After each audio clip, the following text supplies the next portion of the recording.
மெயினாக வந்து வீட்டு யூஸ்க்கு தான் யூஸ் பண்ணுறது.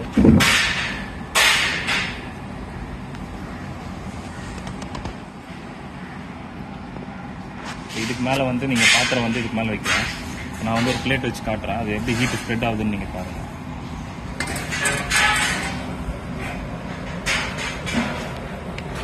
இப்போ மேலே வந்து பிளேட் வச்சுருக்கேன். இப்போ வந்து நான் வுட் வந்து உங்களுக்கு எப்படி ஃபீட் பண்ணணும்னு காட்டுறேன். வுட் வந்து இப்படி எடுத்துக்கோங்க, இதுதான் கேப். அதுக்கு தான் இந்த கேப் வந்து நம்ம கொடுத்துருக்கோம்.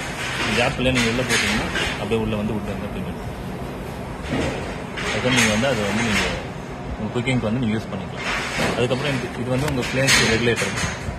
இப்போ வந்து குக்கிங் வந்து நீங்கள் பண்ணி முடிக்கும்போது ஸ்லோ பண்ணணும்னு நினச்சிங்கன்னா இதை நீங்கள் ஸ்லோ பண்ணிங்கன்னா அந்த இன்டென்சிட்டி ஃப்ளேம் வந்து குறைஞ்சிரும். இப்போ திருப்பி உங்களுக்கு வேணும்னு நினச்சிங்கன்னா திருப்பி நீங்கள் வந்து இன்க்ரீஸ் பண்ணிக்கலாம்.